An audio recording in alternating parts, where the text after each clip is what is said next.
una locura porque ese hombre le hacían exorcismos, le hacían liberaciones y resulta que ese hombre viajó de otro país a esa iglesia. A ese hombre lo encerraron en un cuarto y ahí fue que ya lo llevaron al médico. Los seres humanos somos seres sociales. Necesitamos pertenecer, sentirnos acompañados y apoyados. Necesitamos identificarnos con ideales o creencias. Pero en esa búsqueda de encontrar un sentido a nuestra vida, en esa búsqueda de quién es Dios, podemos caer en trampas manipuladoras y de destrucción emocional, como me pasó a mí en esta secta religiosa.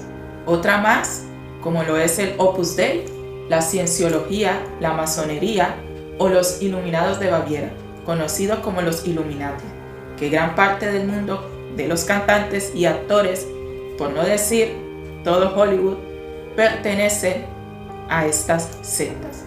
Quédate porque este podcast te interesa.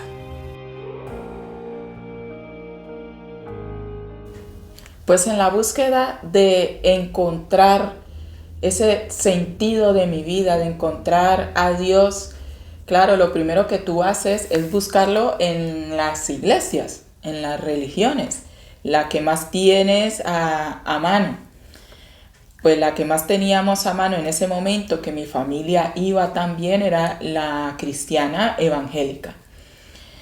Y claro, tú entras, todo es nuevo y te muestran un Dios que en el momento pues es como, se puede decir claro, pero cuando empiezas ya a pasar el tiempo y empiezas a ver detalles que como que son incoherentes, ya empecé a ver que por lo menos la persona que predicaba, el pastor en este caso, digamos, era como un cantante, se bajaba de la tarima y no dejaba que nadie se le arrimara y era con escoltas y era como en plan, y yo decía, pero ¿por qué esa lejanía, ¿no? de la gente? ¿Por qué tan separado de la gente? Bueno, de esas cosas que uno las ve pero se las guarda. Ya una vez me comentó mi mamá que estaba haciendo el discipulado y que el hombre que le hacía el discipulado le estaba, como decimos nosotros en Colombia, le estaba tirando a los perros. La estaba cortejando. Cortejando, sí.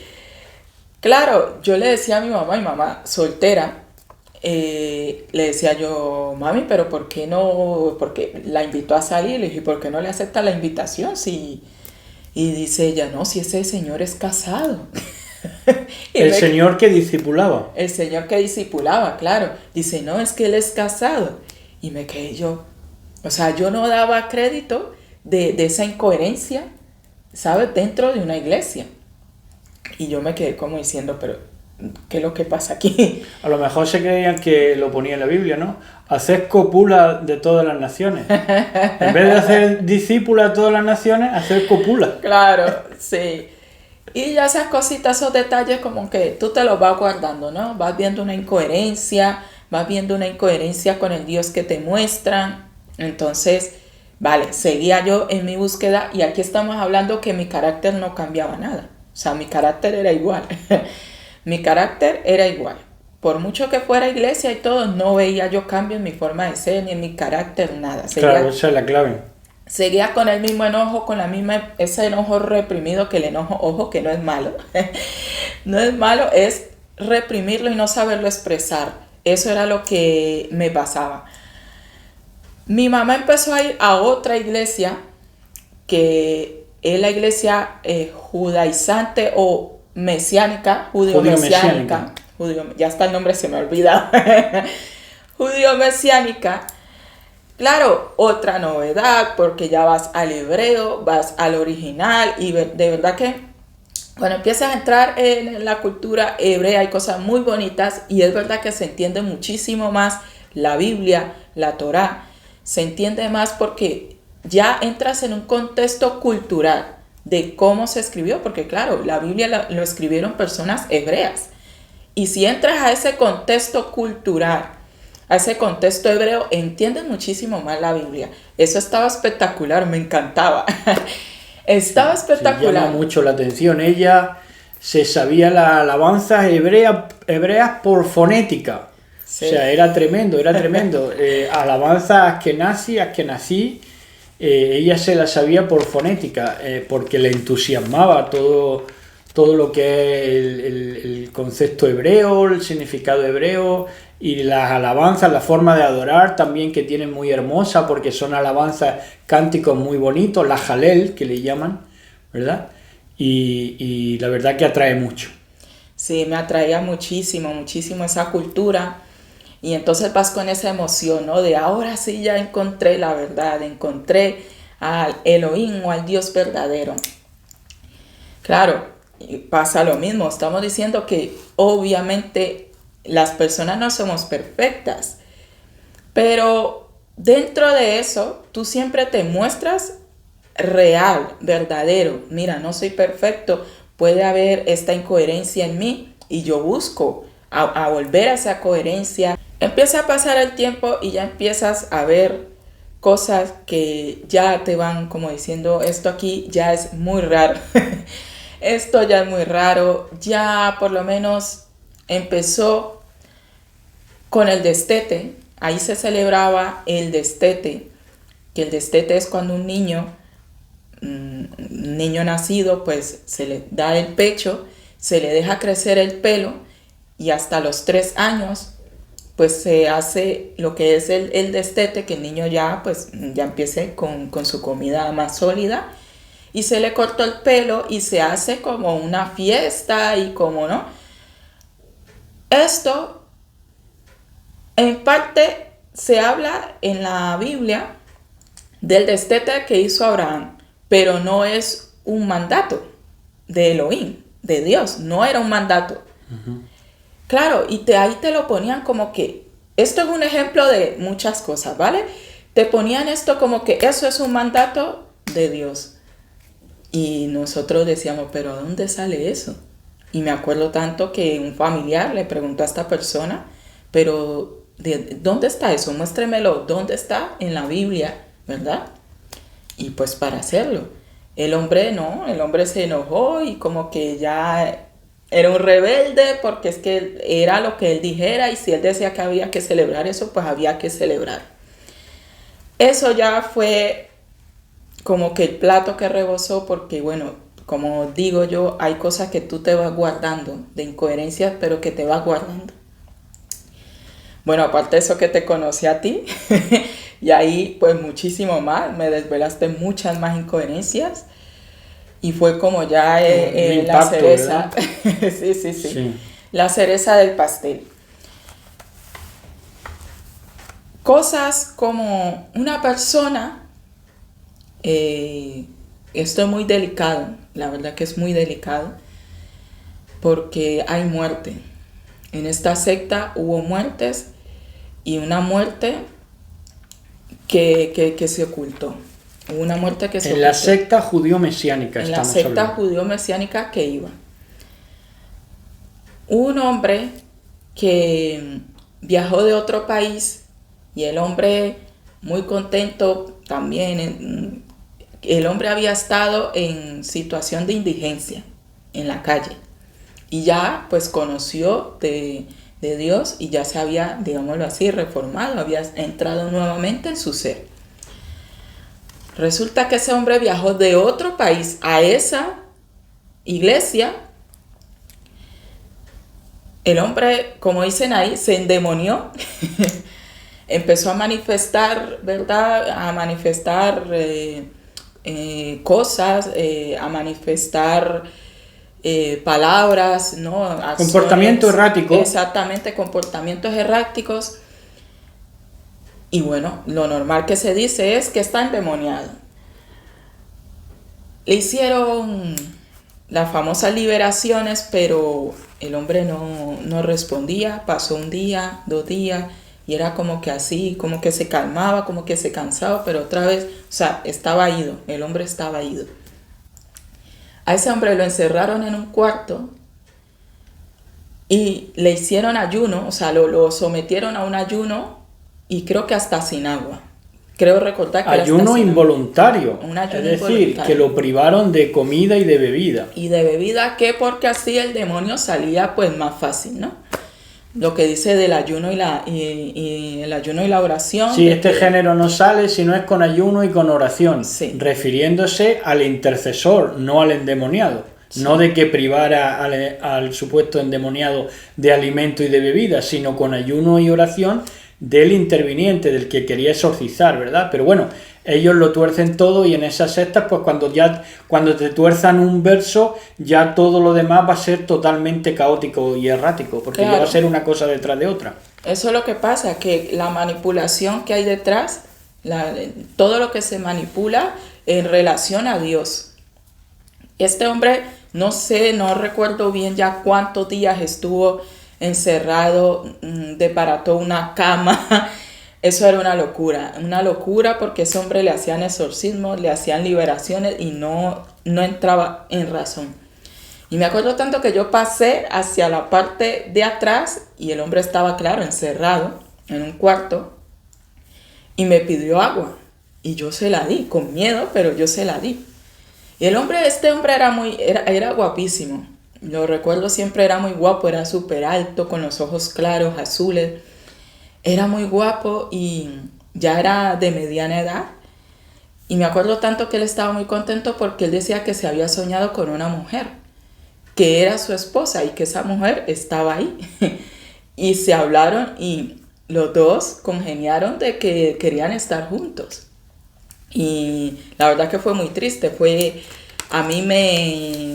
Un sueño truncado, ¿no? Claro, eso hasta ahora lo cuento y me emociona Claro. de ver que él estaba tan contento diciendo que ahí ya estaba su esposa y de hablar con ella, ya estar de acuerdo y tener esos planes, ¿no? De futuro y bueno, de esas cosas que pasan. El hecho fue que el hombre lo sometieron días de ayuno y de agua. Yo le di agua en esa ocasión y bueno, me llamaron la atención porque me dijeron, no, es que él no puede beber agua. Al tiempito que volví, ya no estaba. Y digo yo, ¿qué pasó con esta persona? No, ya que vino su familia y se lo llevó. La mentira. Vino su familia y se lo llevó. Ah, ok. Encubrir el crimen. Se encubrió. El hombre se puso malo y tuvieron que llevarlo al hospital porque el hombre había entrado en un brote psicótico. Y esto estamos hablando de una enfermedad mental que se necesita también de un tratamiento mientras que se estabiliza y luego ya se puede trabajar con la persona en su ser, ¿verdad? Por cierto, una cosilla, que la guerra espiritual, cuando no está bien encauzada, desemboca lógicamente en un brote psicótico, porque claro, la percepción de la realidad es totalmente distorsionada y entonces, claro, ves demonios hasta en la sopa. Es lo que pasa. Cuando la guerra espiritual, ahora vamos a hablar sobre eso un poco, con 2 textos, pero ya se enloquecen, se enfervorizan, se enfervoriza todo el mundo y entonces entran en una guerra espiritual en la que todo es el demonio ya es omnímodo y el demonio se vuelve omnipresente en la guerra espiritual que quieren hacer desde las sectas. Eso es clave. Sí, sí, sí. Eso es clave. Y así llevan a la gente al borde o a directamente el brote psicótico. Claro, un brote psicótico. Me acuerdo tanto que él decía que era Dios y que era el diablo. O sea, tenía la mente totalmente, Claro. Decía que era Dios y luego decía que era el diablo y luego que la Virgen y luego, de verdad que me acuerdo y me da tristeza, la verdad que sí. Pero claro, esto lo contamos a fin de que estas cosas no se repitan.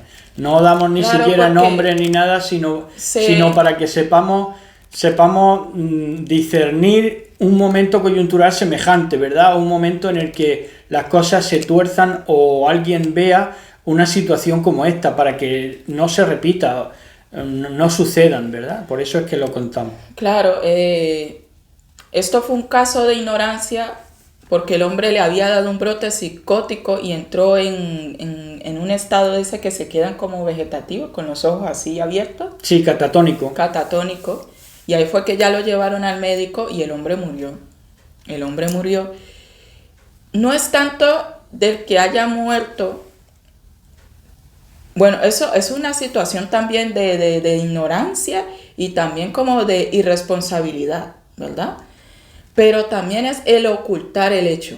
Uh-huh. Ocultaron ese hecho de que ese hombre había muerto. Claro. Lo que pasa es que, claro, siempre se filtra la verdad, hay un filtro. Hubo una mujer ahí, enfermera, a la cual llamaron para inyectar al hombre porque ya estaba, si lo tenían sin agua y sin alimento, y ese hombre, ese gasto energético que estaba haciendo, obviamente. Claro, lo llevaron a inyectarlo, que para ponerlo bien y todo eso. Y claro, ya querían cargarle el muerto a esta persona, que era, digámoslo así, una ovejita de la iglesia, que era enfermera.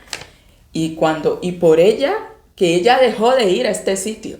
Y por ella fue que nos dimos cuenta de que el hombre había muerto. Y la familia, es que es muy fuerte, porque la familia fue hasta a recoger el cuerpo y pedía respuestas de qué era lo que había pasado y nadie le daba respuesta a esa familia, de su familiar que había muerto y no le daban respuesta. Y eso se ocultó, eso no, nadie pagó, no hubo responsabilidad, se ocultó hasta el hecho de que ese hombre había muerto. Exactamente. Estos casos de verdad que, digamos, si se cometió un error, si no fuera una secta, si esto hubiera pasado, hay que, digámoslo así, tomar la responsabilidad de los actos. Pero cuando se oculta y se miente y se manipula, ahí es donde se ve la secta detrás. Y este no había sido el único caso, sino que había otro caso de un muchacho, pero de ahí mismo, del país, pero de otra ciudad. Viajó hasta allá en búsqueda de conocer la verdad, no en búsqueda de esa verdad. El muchacho también le dio un brote psicótico y se quedó andando por la calle, por esa misma calle se quedó andando. Pero yo decía, o sea, si tú ves que ese muchacho fue en búsqueda tuya y a ese muchacho le dio un brote psicótico, hombre, lo mínimo que yo hago es cogerlo y devolverlo a su casa. O preguntar, averiguar, este muchacho de dónde vino, quién es su familia, preguntar, y ya con las redes sociales que tenemos. Pero no lo dejaron así en la calle. Y sepa, como se dice, sepa Dios lo que habrá sido ese muchacho, pero lo dejaron así. Y le preguntaban, ¿usted de dónde es? Dice, de ahí, señalaba pues esa iglesia, la señalaba. Y la verdad que me emociona todavía porque son casos muy tristes. Terrible, de personas de que están buscando la verdad, de que están buscando un Dios. Terribles. Y además estás buscando la verdad dentro de un medio que te lo han estado ocultando y que tu vida era caótica y tú lo que buscabas era, digamos, una verdad, una trascendencia, una quietud, una tranquilidad, una shalom, que se dice en el mesianismo, ¿verdad? Verdadera. Una paz, una conexión con Dios verdadera, ¿no? Porque son vidas tan tocadas por lo que circula en la sociedad en negativo, que algunas de esas vidas pues han ennifado pegamento, han tomado drogas, y entonces cuando se han encontrado con algo que les parece trascendente y bello, que son las cosas de Dios, que es el acercamiento al concepto hebreo, a cómo fue escrita la Biblia, pues eso les supone que ellos de verdad quieran conocer y quieran rectificar su vida. Pero en lugar de encontrar esa rectificación de su vida y esa solución a sus problemas, lo que encuentran en este caso, pues prácticamente que es la muerte o el quedarse vagando, ¿verdad? Es tremendo, es terrible.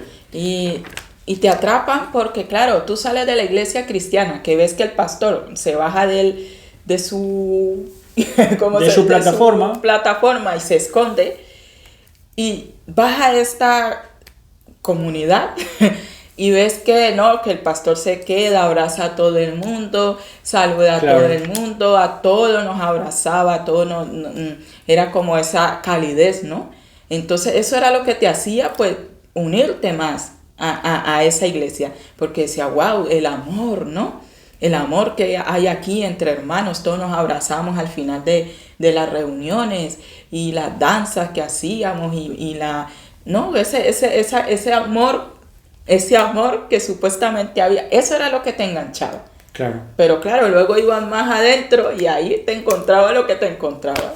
Pero es muy triste y es una pena, la verdad. La verdad que sí, que son historias terribles.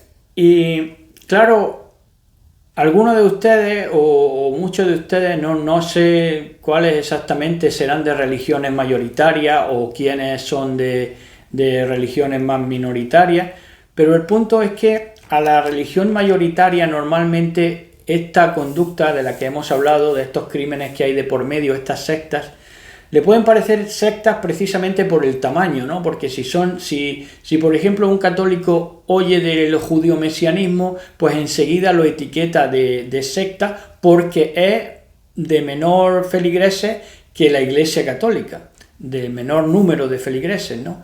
Y esto es muy dado a que las religiones mayoritarias miren a las minoritarias como sectas. Pero en el caso este que estamos hablando de las sectas, el tamaño no importa. El tamaño no importa en lo que es de las sectas. Porque las religiones mayoritarias pueden tener conducta de sectas igual. Puede haber, ya hemos hablado, crímenes, pero no solamente crímenes como de los que hemos hablado, sino un crimen, por ejemplo, es suprimir mi identidad. Suprimir la identidad individual, eso es parte de un crimen, Por ejemplo, dentro también del judío mesianismo se ponen nombres que no les pertenecen. Shimon Bar Kokhba, por ejemplo. Pues, claro, le cambian el nombre, le cambian la identidad, y cuando le cambian la identidad ya le han cambiado todo, ya es todo una lavandería de cerebro. Diario, es tremendo. Y eso se da... la identidad, digamos que sufre más en sí, aquí sí, en las sectas minoritarias. Si bien las sectas mayoritarias contemplan otro tipo de crímenes. Crímenes, digamos, que muchas veces son la venta de armas, por ejemplo, porque son macroiglesias que subvencionan el crimen organizado, tienen contacto con el crimen organizado, eso investiguen por ustedes mismos. La exclusión social, por no decir, ¿verdad?, que ya te amenazan si dejas la congregación, si dejas la iglesia, te conducen a la exclusión. Te dan la muerte social, que la muerte social es casi tan trágica como la muerte física, porque no te dejan contacto ya, te roban el contacto que tú tienes con tu familia, como el caso de que hemos hablado, ¿verdad? Claro, por lo que sea, se pierde el contacto con la familia. Yo tengo la siguiente teoría, muchas veces, no siempre es así, pero que cuando la secta nace es porque muere la familia. Cuando la familia ha muerto, digamos, en las relaciones, cuando las familias ya están destrozadas, ahí es cuando se acude a la secta. Claro, porque busca pertenecer. La pertenencia, el sentido de pertenencia. Exactamente. Entonces, pues, crimen, exclusión, muerte social, opresión al grado máximo,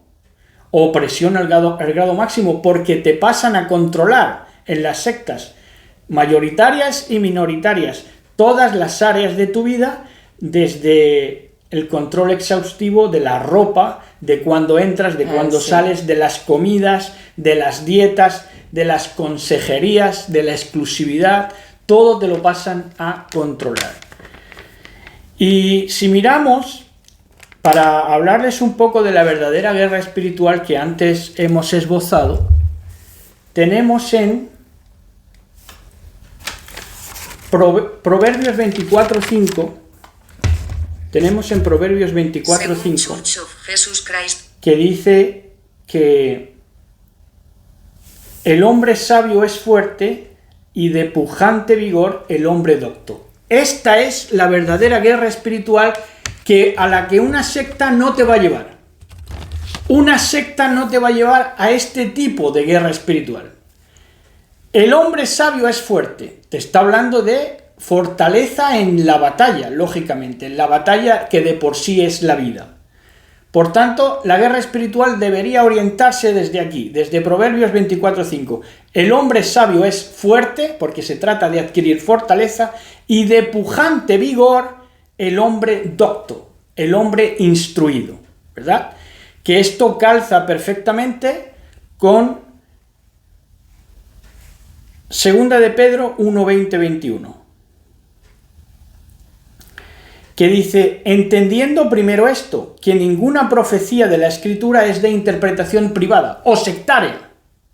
Ninguna porción de la Escritura, de la profecía, es de interpretación sectaria, privada o privatizada. Porque nunca la profecía fue traída por voluntad humana, meramente humana, sino que los santos hombres de Dios hablaron siendo inspirados por el Ruach HaKodesh, por el Espíritu Santo. Entonces, este es el verdadero sentido de la guerra espiritual.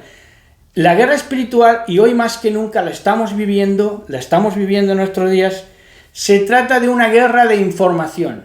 Para este tipo de guerras es esencial el conocimiento, es esencial la sabiduría, la información, la instrucción, el estar instruido. Eso es el todo de la verdadera guerra espiritual, que es esta vida siglo XXI. Entonces, claro, pero no solamente el sectarismo es de lo que es la religión, también hay un sectarismo ideológico que desencadena también una serie de problemáticas. Por ejemplo, desencadenante es este sectarismo ideológico de vicios como la xenofobia, el miedo al extraño. Cuando es secta, es miedo al extraño. No puede ser nadie diferente, ni nadie extraño, ni nadie extranjero, a más. Porque es un sectarismo ideológico. Xenofobia, la xenofobia te lleva al racismo, el racismo te lleva a la misoginia, a odiar a las mujeres muchas veces y a no darle el lugar a las mujeres que les corresponde, sino a tratarlas como cualquier cosa. Y también lleva el sectarismo ideológico, que ya no es religioso sino ideológico, también te lleva, por ejemplo, al feminismo. ¿Qué es el feminismo? Otra secta. Otra secta. Son vicios desencadenados por ese sectarismo ideológico. Luego también quería hablarles, aunque para hablar del sectarismo trágico con el que hemos empezado con la historia de mi esposa, por la terrible historia que ha contado mi esposa, del sectarismo trágico habría que hacer varias partes, porque da para mucho. No solamente de esto que voy a contar más o menos antiguo que transcurre en el 1993, sino que al día de hoy podríamos también hablar de gente que se hace llamar David, por ejemplo, que están llamando ya mafiosamente a alistar a aquellos que están a favor de ellos o no están a favor de ellos para hacerlos pagar. Entonces, el asunto es grave, porque estas sectas empiezan en nada, pero muchas veces proliferan en número, ¿verdad? Y yo quería contarles eso al día de hoy. Y yo quería contarles una historia de 1993 que fue el sectarismo trágico de David Koresh, que era una rama que salió del adventismo, de los adventistas del séptimo día. Él fue por libre y predicó una serie de cosas, esa serie de cosas de las que predicaba también, que coinciden con las sectas de hoy en día, estas sectas que se tornan mafiosas a todo lo que da, porque ya pasan al control exhaustivo de sus feligreses y del control ya pasan a poner fechas del fin del mundo, por ejemplo, y eso ya pasa de castaño oscuro, porque esas sectas que ya tienen lugar ahí en diferentes partes del mundo, pues en este que yo me refiero, por ejemplo, es en Venezuela, en la actualidad, claro, salen de países muy esquilmados, muy gastados, ¿verdad? Muy gastada la ideología, muy gastada una dictadura, con un pueblo cada vez más a disgusto y harto, el hartazgo, ¿verdad? Social es lo que lleva a la proliferación de estas sectas. Y entonces, pues, en Waco, Texas, esta secta, en abril de 1993, se produjo una redada, que fueron a por ellos, y ellos ya empezaron a hablar de días del fin del mundo, bueno, ya se le fue totalmente la pinza a este David Koresh. Ni que decir tiene que ya también desembocan en abusos sexuales, normalmente también. Ese es el pan de cada día de cuando se levanta un líder así sectario.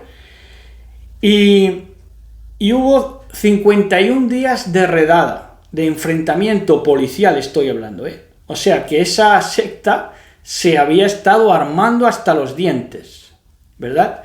Empiezan como a lo tonto, pero fíjense que fue una batalla campal, peor que un ejército.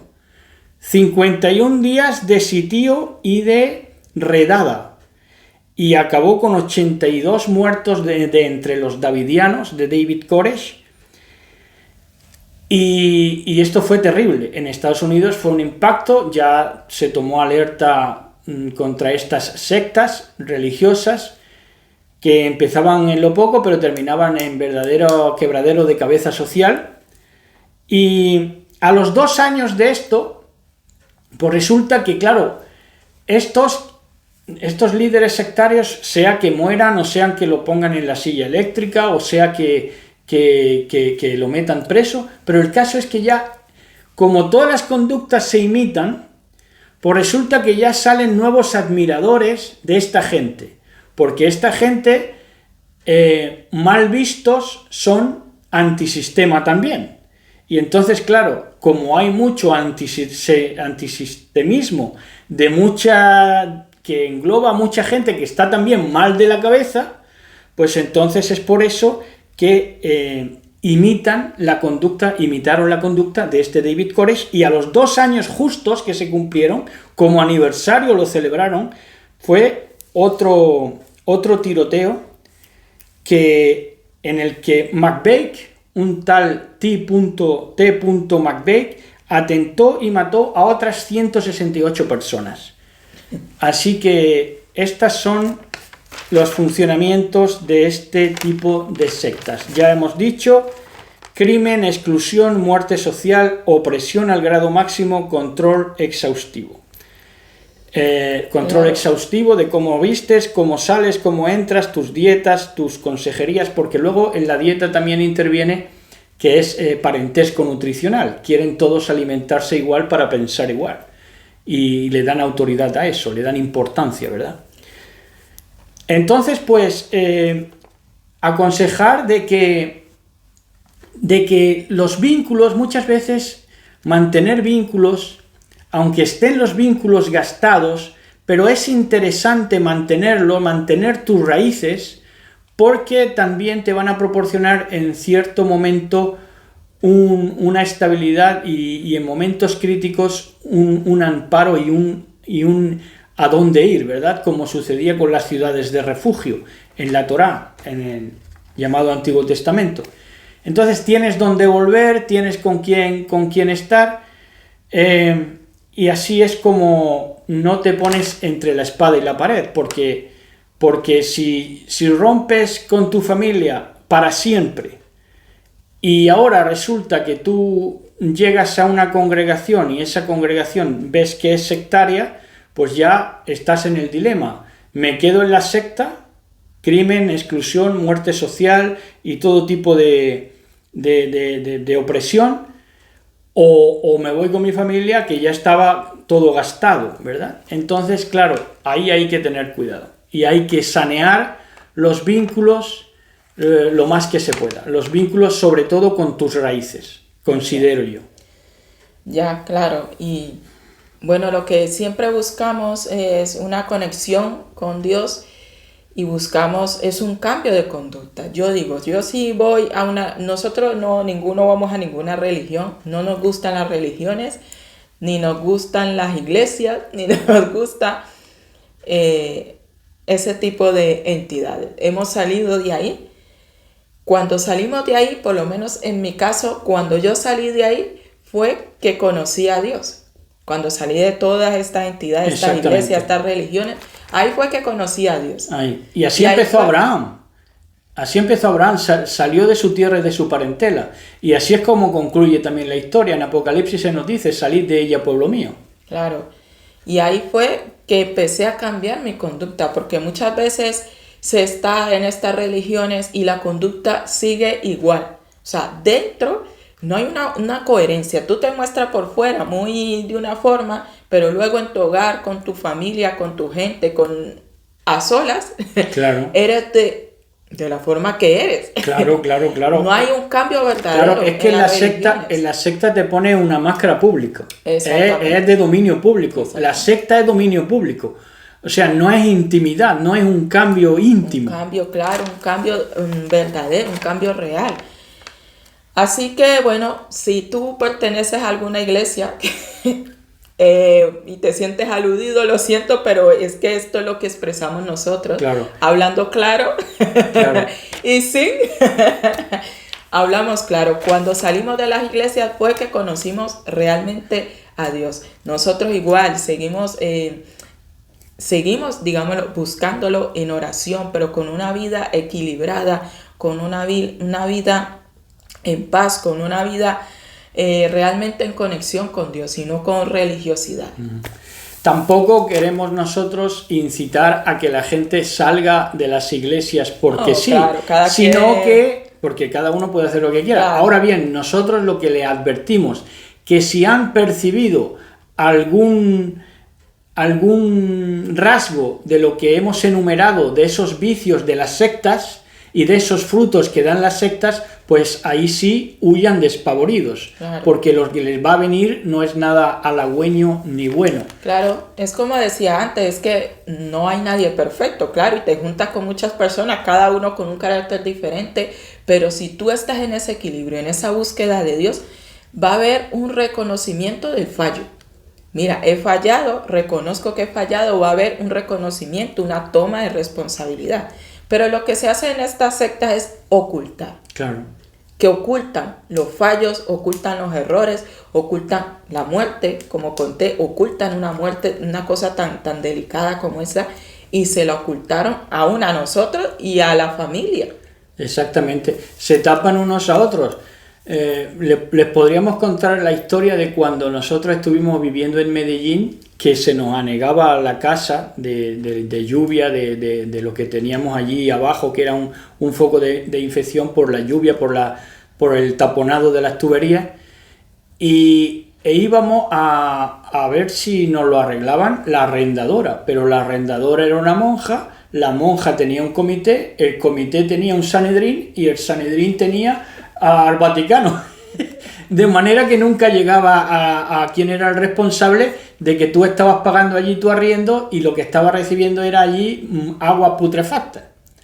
Entonces, claro, es lo que pasa, cuando no hay esa sanidad directa, pues entonces tapan, y eso sí que cuando diga de ventilarse, pues va a ser una riada de todo lo peor, Sí. Bueno, Pedro, pues muchísimas gracias por estar aquí, por compartir. Gracias a ti. Y gracias también gracias a los oyentes. También compartan qué les parece este tema. Sí. Y que, bueno, que disfruten, que sea cual fuere su decisión, disfruten y sepan disfrutar de la vida, porque si aprendemos a disfrutar de la vida, no queremos que nos pongan trabas. Y ahí va la libertad.